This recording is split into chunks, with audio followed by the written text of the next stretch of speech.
Camille, Geoffroy et leurs 4 enfants ont choisi volontairement de s'installer dans les quartiers nord de Marseille, après y avoir vécu pendant 3 ans, comme couple engagé au Rocher, oasis des cités.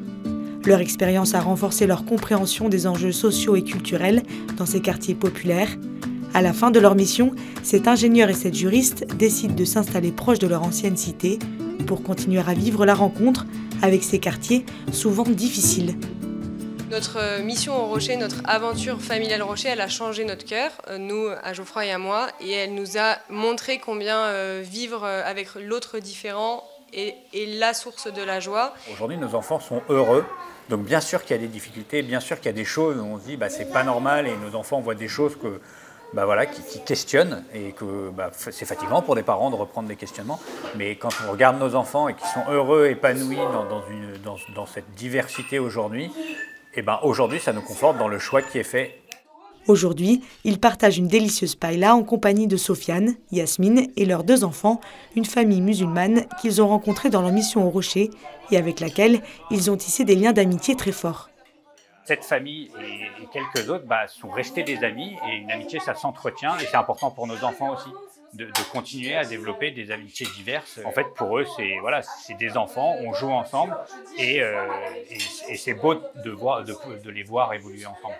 Quand tu dis le ramadan je le vis comme ça, je me dis en fait ce qu'il fait, il le fait pour Dieu et en fait est-ce que moi je fais la même chose pendant mon carême, est-ce que je fais bien ça, parce qu'en fait c'est un appel qui est similaire. C'est vrai que ça nous arrive d'être affermis dans notre foi par la foi de l'autre en fait.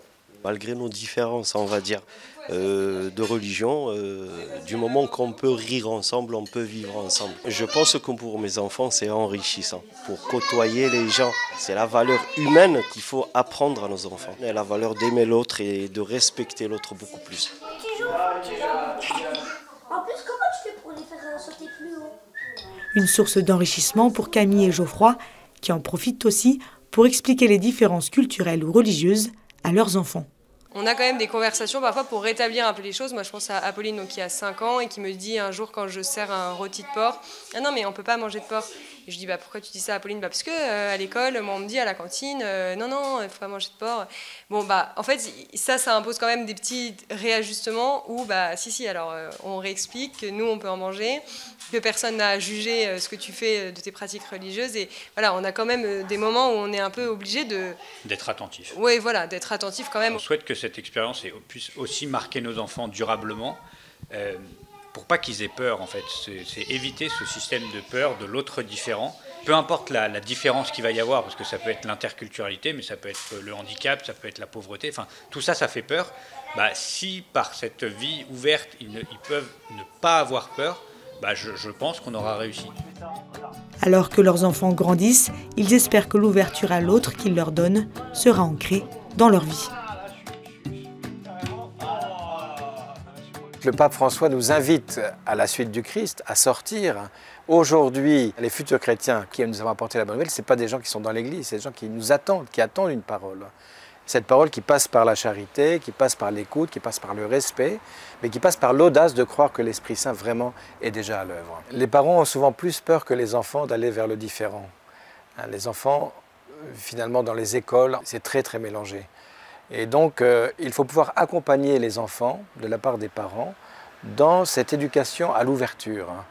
Et ça demande aussi de pouvoir relire des expériences, pour opérer des discernements, pour que les enfants puissent savoir jusqu'où ils peuvent aller, dans quelles circonstances ils peuvent se trouver, parce que quelquefois, malheureusement, il y a des situations complexes, en particulier avec tout le trafic qu'il y a ici.